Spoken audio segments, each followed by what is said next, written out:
choke you down just like a pill.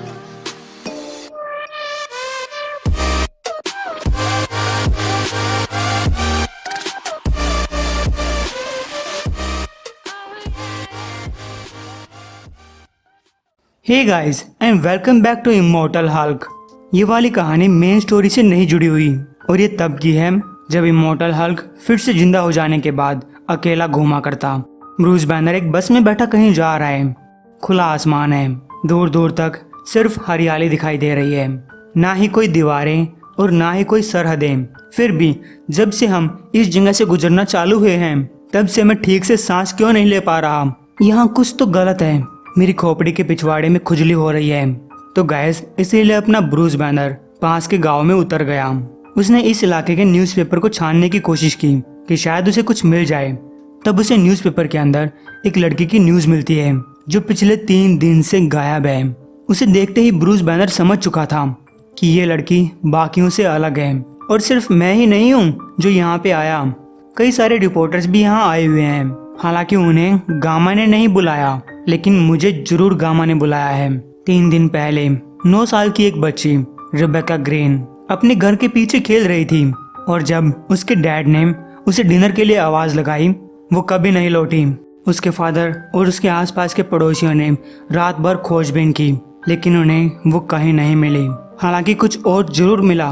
उन्हें एक पड़ोसी की चिल्लाने की आवाज सुनाई दी और जब ये लोग भागकर उस पड़ोसी के पास गए, या फिर ये कहूँ कि आधे पड़ोसी के पास गए, उस पड़ोसी का आधा हिस्सा फाड़ दिया गया था और दूसरा आधा आज तक नहीं मिला। लेकिन उनमें से एक आदमी पक्के तरीके से कह रहा था कि उसने एक मॉन्स्टर को देखा जो खून में लथपथ वहां से भागा। हालांकि उस लड़की के फादर ने इस बात से मना कर दिया और कहा कि वो तो बस एक भालू था। लेकिन अब तक 3 दिन हो गए। यहाँ के 2 और लोग फाड़े जा चुके हैं और अब तक रेबेका ग्रीन का कहीं कोई नामो निशान नहीं। लेकिन अब मुझे कुछ पता चला है, गामा रेडिएशन।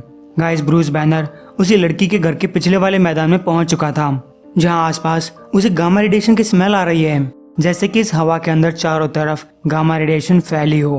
और ना सिर्फ हवा के अंदर बल्कि ग्राउंड के अंदर से भी गामा रेडिएशन बाहर निकल रही है।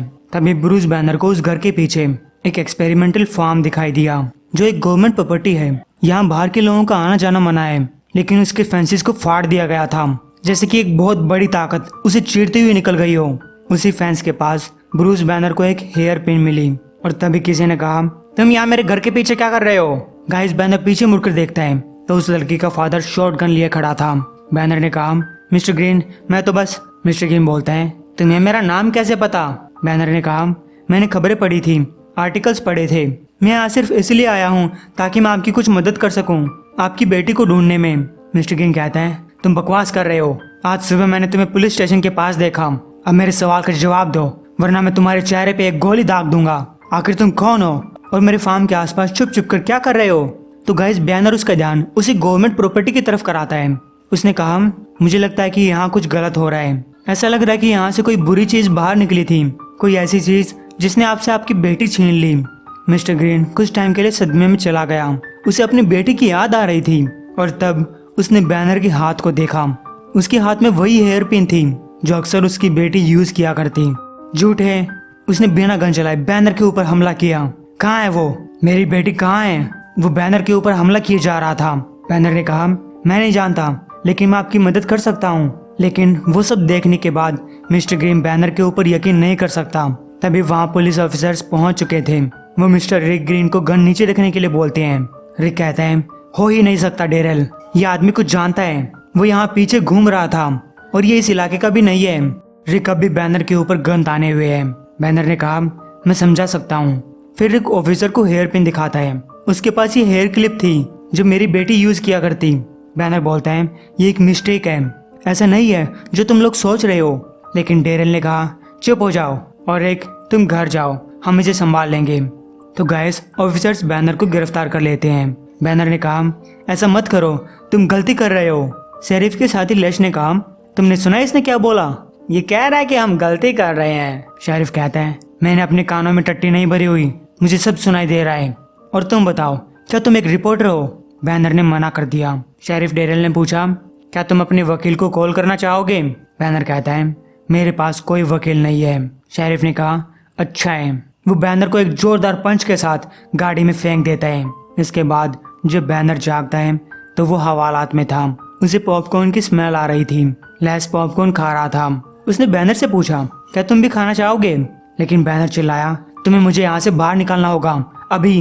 लेस कहता है अच्छा ठीक है, अभी मैं चाबियां लेकर आता हूँ। बैनर ने कहा मैं तुम्हें बता रहा हूँ, इसके बाद जो भी कुछ होगा उसमें मेरी कोई गलती नहीं होगी। वो लड़की वहाँ बाहर है और किसी न किसी तरीके से वो इस लड़की को ढूंढने जाएगा। लेस ने पूछा कौन कौन ढूंढने जाएगा। तभी वहाँ एक एम्बुलेंस की आवाज होने लगी। बैनर पूछता है शेरिफ कहाँ पे है, मैं उससे बात करना चाहता हूँ। लेस ने कहा शेरिफ यहाँ नहीं है, वो एक इमरजेंसी के लिए बाहर गया हुआ है। अगर तुम्हें उससे कुछ भी कहना है तो तुम मुझसे कह सकते हो। तभी इन्हें एक धमाके की आवाज सुनाई दी जो इतनी तेज थी कि पूरा पुलिस स्टेशन हिल गया। बैनर बोलता है तुमने कहा कि वो एक इमरजेंसी के लिए गया हुआ था, आखिर बाहर चल क्या रहा है। तो लेस कहता है मैं नहीं जानता। बैनर ने कहा मेरी बात सुनो, ये जो मॉन्स्टर किसानों को दिखाई दिया वो असली है, उसी ने उस बच्चे को चुराया है। मैं तुम्हें ये सब बता रहा हूँ क्योंकि मैं जानता हूँ, और अगर तुम मुझे यहाँ से बाहर नहीं निकालते हो तो तुम भी जान जाओगे। गाइस तभी बैनर की आंखें हरी चमकने लगी। वो चिल्लाया भागो यहाँ से। तब बैनर की बॉडी में एक अजीब सा ट्रांसफॉर्मेशन हुआ। ये सब देखने में काफी डरावना था क्योंकि इमोर्टल हल्क बाहर आ चुका था। वो जेल तोड़कर बाहर निकला। उसने लेस को पकड़ा और कहा अब ये मत कहना कि उसने तुम्हें वार्निंग नहीं दी थी। बैनर हमेशा की तरह गलत सवाल पूछ रहा है, बल्कि उसे ये पूछना चाहिए था कि जब बैनर को वो फार्म दिखाई दिया तब तुम और शेरिफ वहां पे कैसे पहुंचे। लेस कहता है मैं कुछ नहीं जानता, लेकिन गाइस हल्क झूठ पकड़ सकता है। उसने लेस को जोर से पिचका दिया। उसका सिर एक गुब्बारे की तरफ फूट चुका था। और गाइस ये पहली मौत थी जो हल्क ने डायरेक्ट अपने हाथों से की। हल्क स्टेशन की छत तोड़ता हुआ बाहर निकला। सामने एक एम्बुलेंस और पुलिस की गाड़ी उल्टी पड़ी थी। उस गाड़ी के पास शेरिफ डेरिल करा रहा था।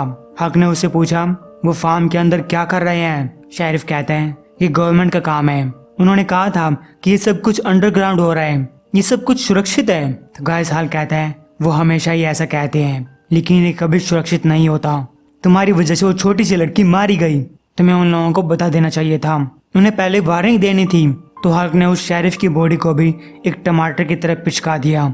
इसके बाद हल्क रात के अंधेरे में गामा रेडिएशन को सूंघता हुआ एक नदी के पास पहुंचा। उसे पता लगाना था कि रेडिएशन कहां से आ रही है। तभी पीछे से एक मॉन्स्टर हल्क के ऊपर हमला करता है। उसके जवाब में हल्क ने भी उल्टा हमला किया और कहा तुमने इस गामा को स्मेल कर लिया था, है ना, इसीलिए तुम बैनर को ढूंढते हुए उस पुलिस स्टेशन के पास आए थे, तुमने वहां तबाही मचा दी। वेल मैं तुम्हें जानता हूँ। गाइस हल्क उस मॉन्स्टर का पानी के अंदर दम घोटने की कोशिश करता है। उसने कहा मैं जानता हूँ तुम कौन हो, और ये मॉन्स्टर असल में वही लड़की है जो पिछले 3 दिन से गायब है। उसने पानी के अंदर इस मॉन्स्टर की परछाई देखी, उसे वही लड़की दिखाई दे रही थी।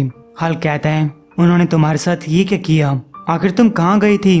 लड़की ने कहा मैं बस घर जाना चाहती हूँ, मुझे यहाँ पे अच्छा नहीं लग रहा, मैं तुम्हें देख सकती हूँ। तो गाइस हल्क कहता है हाँ कम ऑन, चलो तुम्हें घर ले चलते हैं, मैं भी तुम्हें देख सकता हूँ, मैं तुम्हारी गामा रेडिएशन को एब्जॉर्ब कर सकता हूँ, तुमने कुछ गलत नहीं किया, तुम बस एक अच्छी बच्ची हो, एक अच्छी बच्ची। तो हल्क उस मॉन्स्टर की सारी गामा रेडिएशन को अपने अंदर एब्जॉर्ब कर लेता है। वो फिर से अपने ह्यूमन फॉर्म में आ चुकी थी और अब तक उसका फादर भी वहीं आ गया। हल्क इस बच्ची को वापस उसके फादर को सौंपता है और उसने कहा इस बच्चे को यहाँ से दूर ले जाओ, बहुत दूर। रिक पूछता है तुम कहाँ जा रहे हो। हल्क कहता है मुझे कुछ चूटियों को स्मैश करना है। ये वही फार्म था जहाँ पे साइंटिस्ट फसलों के ऊपर एक्सपेरिमेंट कर रहे थे। तभी एकदम से छत तोड़ता हुआ हल्क वहाँ पे आया। वो कहता है वेल देखो तुम लोगों को, तुम लोग इतने समझदार हो ना, बड़ी फसलों को उगाने के लिए गामा रेडिएशन का यूज कर रहे हो।